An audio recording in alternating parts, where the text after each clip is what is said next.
CMR shopping mall ఆడి శ్రావణం అతిపెద్ద KG sale up to 61% offer 1+1 combo offer. So ఇప్పుడే shopping చేయండి.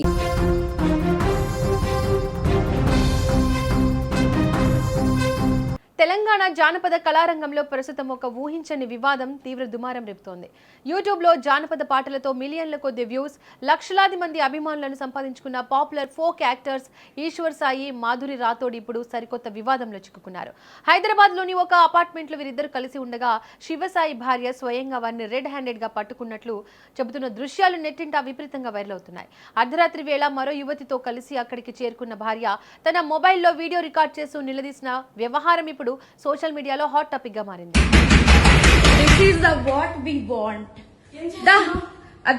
ఇది నీ కోసమే మేము వచ్చాం. యాక్చువల్లీ పెళ్ళైనోడే దొరికడా? ఇంకా ఎవరు దొరకలా నీకు?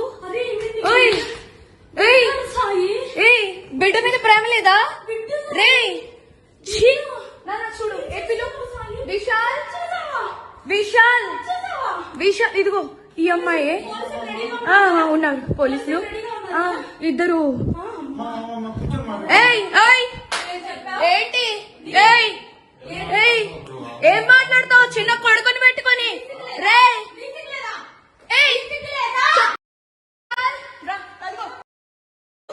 ఇదిగో ఈ కొడుకుని వదిలేసి చెప్తున్నాడే ఏంట్రా? ఏంట్రా? ఇదిగో ఈడ అసిస్టెంట్, ఈయనే అసిస్టెంట్.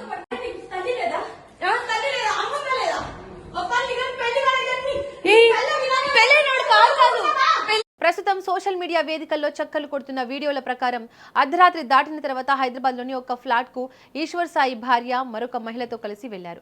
తలుపు తీయగానే లోపల ఈశ్వర్ సాయి, మాధురి రాథోడ్ ఉన్నట్లు వీడియోలో కనిపిస్తోంది.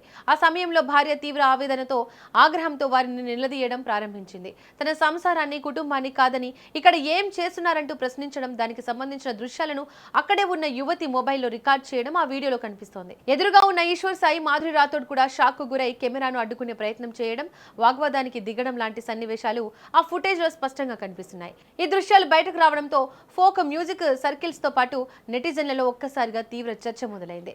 నిజానికి తెలంగాణ జానపద పాటల ప్రపంచంలో ఈశ్వర్ సాయి, మాధురి రాథోడ్ జోడికి ప్రత్యేకమైన క్రేజ్ ఉంది.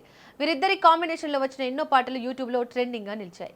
సన్న సన్న బియ్యమే, సిటీ చీర, ప్రమీల, రావే లక్ష్మి, కళ్యాణి జర రావే వంటి జానపద గీతాల్లో వీరిద్దరి స్క్రీన్ కెమిస్ట్రీ, డాన్స్ మూమెంట్స్ ప్రేక్షకులను ఎంతగానో ఆకట్టుకున్నాయి. పాటల్లో రొమాంటిక్ జోడిగా కనిపించి లక్షలాది వ్యూస్ రాబట్టిన ఈ జంట నిజ జీవితంలో ఇలాంటి వ్యక్తిగత వివాదాల వల్ల వార్తల్లోకి రావడం అభిమానులను తీవ్ర ఆశ్చర్యానికి గురిచేస్తోంది.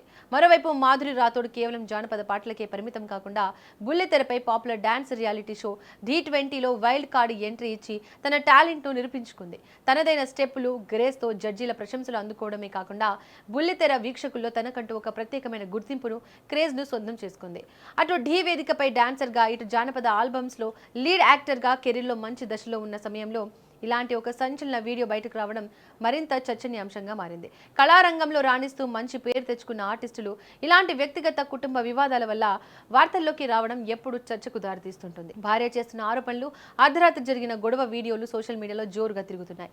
అయితే ఈ కథనం ప్రకారం పూర్తిగా సోషల్ మీడియాలో వైరల్ అవుతున్న వీడియోలు బయటకు వచ్చిన ప్రాథమిక సమాచారం ఆధారంగా మాత్రమే రూపొందించడం జరిగింది. ఈ ఘటనపై సంబంధిత నటీనటులైన ఈశ్వర్ సాయి గానీ, మాధురి రాథోడ్ కానీ ఇంకా అధికారికంగా ఎలాంటి స్పష్టత ఇవ్వలేదు. అలాగే దీనిపై చట్టపరమైన లేదా పోలీసుల విచారణ పూర్తయితే మరిన్ని వివరాలు వెల్లడి కావాల్సి ఉంది. శరణ్య, నేను ఈశ్వర్ సాయిల కో క్యారెక్టర్, ఈశ్వర్ సాయి వైఫ్ని. బేసిక్గా నా హస్బెండ్ నార్మల్గా అయితే మాత్రం మా రిలేషన్ 7 years బట్టి ఎప్పుడు ఎలాంటి డిస్టర్బెన్స్ అయితే లేదు. ట్రూత్గా చెప్పాలంటే నా హస్బెండ్లో నేను ఈ 7 సంవత్సరాలు ఒక్కసారి కూడా నేను ఎప్పుడు ఇలాంటి పొరపాట్లు ఎప్పుడు చూడలేదు. టెక్స్టులు, మెసేజ్లు నా దగ్గర ప్రూఫ్లు ఉన్నాయి. చూపిస్తే మాత్రం అంటే ఇట్లా ఎలా వస్తుందంటే మరి నా హస్బెండ్ కూడా చెప్పడం ఏంటంటే తనే ఇట్లా నన్ను కొంచెం ఇది చేసింది. సో అందుకోసం అని ఏ అబ్బాయి అయినా సరే మరి ఎట్లా ఇలాగే అయిపోయింది ఇంకా అని చెప్పి తను చెప్తున్నాడు. మరి ఆ అమ్మాయి ఏమంటుందంటే నాతో కూడా చాలా మంచిగా మాట్లాడేది. సో నేను లాస్ట్ టైం సూసైడ్ చేసుకోవడానికి వెళ్ళాను అనమాట. ఇట్లా ఈ అమ్మాయి విషయంలోనే కొంచెం నాకేదో కొంచెం నెగిటివ్ వైబ్ వచ్చి సో నేను బయటికి అంటే నేను సూసైడ్ చేసుకోవడం వరకు వెళ్ళిపోయాను. నేను నాకు బాబున్నాడు, బాబుని తీసుకొని సూసైడ్ చేసుకోవడానికి వరకు వెళ్ళిపోతే ఆ అమ్మాయి నా కోసం ఫుల్గా అంటే ఎక్కడ ఇది బాగా స్ప్రెడ్ అయిపోతుందా ఏంటి అనుకుందో ఏమో తెలియదు, కానీ కంటిన్యూగా నన్ను ఫాలోఅప్ చేస్తూ ఎక్కడున్నావు ఏమైంది, నాకు అప్పుడు కూడా ఏం డౌట్ రాలేదు. తర్వాత చూస్తే మెసేజ్లు ఇవి అవి అన్నీ చూస్తే ఇలా రావాలి, మీ అన్న రావాలి. మెయిన్ వాళ్ళిద్దరికి కలిపి ఒక ఆయన ఉన్నాడు, ఆయన రిత్విక్ అని చెప్పి, వాళ్ళిద్దరు మీడియేటర్, అబ్బాయి పర్సనల్ అసిస్టెంట్ ఇద్దరికి.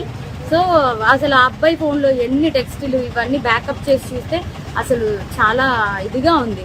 సో నేనైతే మాత్రం కోరుకునేది ఏంటంటే, నా హస్బెండ్ అయితే తప్పైపోయింది, నాకు ఒక ఛాన్స్ అయితే ఇవ్వు అని చెప్పి ఆయన చెప్తున్నారు.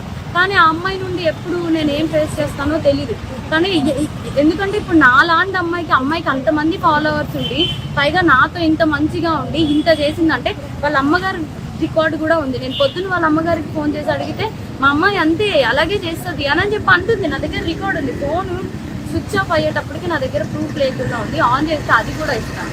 సో ఇట్లాగా నాకు అన్యాయం జరిగింది. నా పేరెంట్స్, మా సిస్టర్స్ వచ్చి ఏదో చేశారు. నా హస్బెండ్ నాతో ఏదో కొంచెం పోలీసులు దీంతో ఏదో మాట్లాడుతున్నాం అవుతుంది. ఇప్పుడు నాలాంటి అమ్మాయి ఒకవేళ వేరే ఒక అమ్మాయి ఎవరైనా దొరికింది అనుకోండి, అమ్మాయి ఇదే స్ట్రెస్ తట్టుకోలేక ఎంత ప్రాబ్లం. నేను ఇది ఒక్కటే ఆలోచిస్తున్నా, ఎవరైనా చూసుకోండి అప్పుడు ఎంత ప్రాబ్లం ఉంటుంది. అమ్మాయికి తెలుసు నాకు బాబుని కొనేటప్పుడు నేను ఎంత డిస్టర్బ్ అయ్యాను, చాలా హెల్త్ ప్రాబ్లమ్స్ ఎలా వచ్చాయి అమ్మాయికి అన్నీ తెలుసు. ఒక ఆడపిల్ల అయ్యి ఇంకో ఆడపిల్లకి అంత త్వరగా ఎలా మోసం చేస్తుంది? అది కూడా నా పక్కనే ఉండి మళ్ళీ ఈశ్వర్ నిన్ను మోసం చేయట్లేదు.